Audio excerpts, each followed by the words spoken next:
Item 27 is a motion to approve amending the 2018 summer and winter tax rolls to remove ordinance and water charges for homes acquired on the right of first refusal. Baum. Chairman Williams, this is an annual maintenance.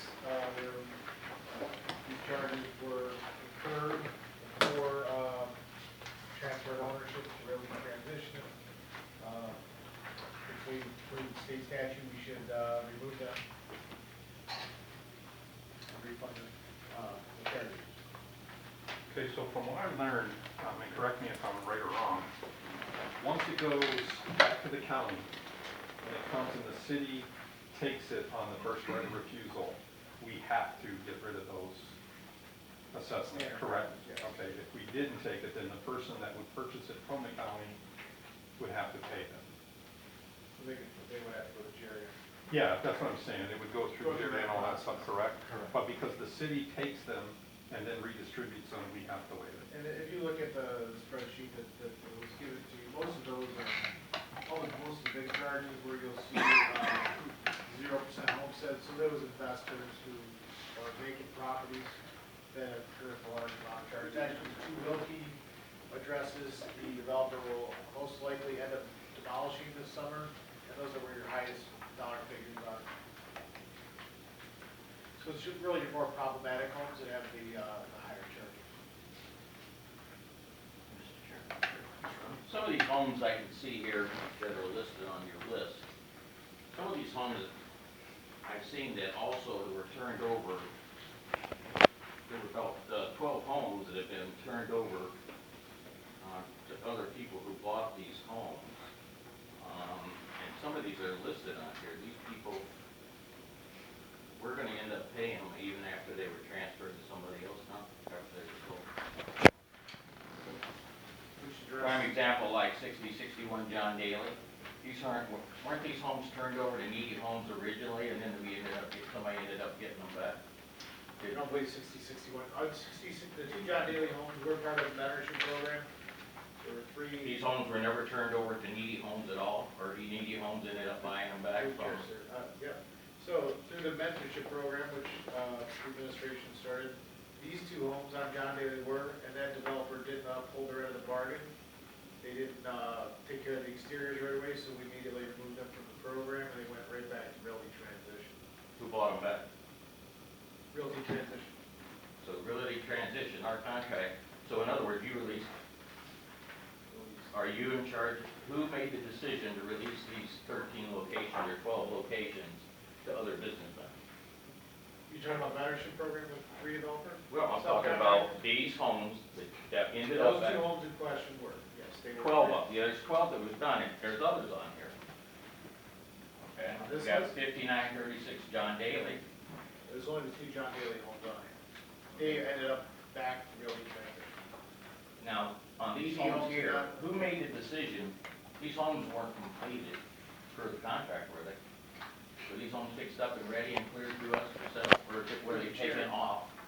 Through the chair, some of these have been sold, most of them haven't. I believe realty transition has only sold 4 or 5 to date this year.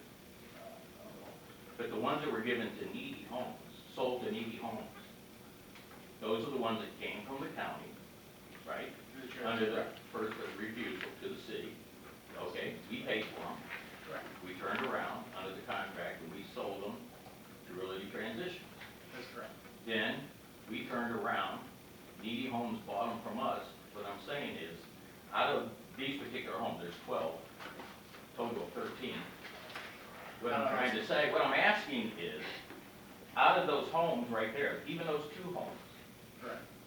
were they released to another contractor,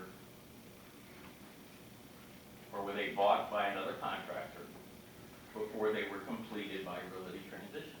Through the chair, there's only 2 on this list, the 2 John Daly homes that were transferred to a subcontractor and ended up getting transferred back because they did not fulfill their end of the mentorship. Do we normally do that? It's new practice that the administration did the mentorship program this previous year. Whose decision was it? It was the administration's. Who was it, yours?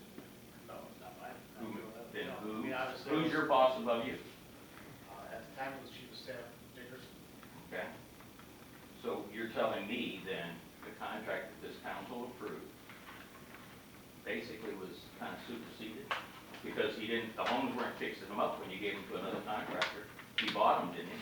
Through the chair, on this list that you have in front of you, there's only 2 homes. I don't. Those other 10 homes or properties that you're discussing are not on this list. So, but They're he's, not being but you're still asking us, even though he gave them back now because he doesn't want them or he couldn't keep up with it and do the job properly. So we're gonna end up footing the bill for those too. I guess I'm confused with me putting the bill. Well, I mean, what I'm saying is, we're paying for whatever, like these homes right here. You're looking at a total of, what, almost two grand? You're talking about to take the assessments off? Mm-hmm. But yet, those homes were sold to another company. They were transferred to another company and they did not fulfill, and then they reverted back, through that contract back to the developer. So once he didn't fulfill and he gave them back, then we become responsible again for the ordinance violation. You could make that argument on those 2 properties. Why shouldn't have to? We shouldn't be paying that. Through the chair, that's my, I'm saying you could make that argument on that, those 2 properties. That was his choice to buy them and then couldn't keep up with the agreement and give them back. But my biggest concern is they should have never gotten out of our hands to begin with. It's just stayed in realty transitions to do what they had said they were gonna do with the homes that we turned over to them. They paid for them. They paid $153,000 for those homes, and then we turn around and start giving them to other companies, allow them to buy them from us before they were completed. I guess I'm confused by the question. Okay. $153,000 for 2 homes? No, I'll explain. My I think question, there's two different conversations going on. One is the assessment charges on all of these properties relative to this tax roll. There's a separate list of homes where I believe the number is 13 that were originally purchased by RT. We paid the county, RT paid us, and those 13 homes ended up in the hands of different developers. 2 of those 13 are on this list. So part of the conversation is the list. I think, I don't want to speak for Mr. Ramick, but I think the other part of the question is, how did the 13 homes, nothing to do with assessment charges, nothing to do with this list, how did they end up in the hands of a different contractor? Our development agreement was with RT. and I guess that can be answered here tonight. So, either Mr. Baum or Mr. Stockman, who's here from RT, the contract states that the houses that we award go to RT. So these houses, these 2 houses in particular, which we're discussing, they went to you, and then you gave them to Needy Properties, or sold them, however, I don't know what process took place there.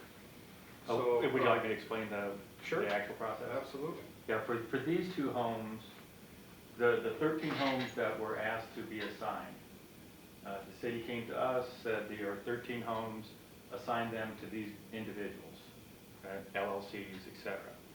That was done, and then the deed at the time was not transferred. They told us to hold the deed until that party finished the houses. So at that point, we'd assigned the property, and these 2 John Daly properties were assigned to Needy Homes. Needy Homes didn't do the work. The city came back to us and said, okay, you guys are going to need to finish these properties. We didn't ever transfer those properties. We assigned them to them subject to doing that work. When they didn't do the work, the city came to us and said, finish those homes.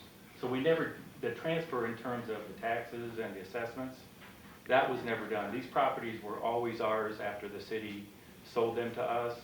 We kept them subject to Needy Homes finishing the work. But real quick, Charlie, you took the homes, told them, you brought them in, they were to do all the work, sell all the house, get it all up to par, sell it. Who kept the profits? Them. Did you guys Well, split again, any we of that didn't profit? we didn't bring anybody in. The city brought us 4 people to assign it to, set assign it to Well, these one more people. quick question. You realize you're voiding your own contract by doing that, correct?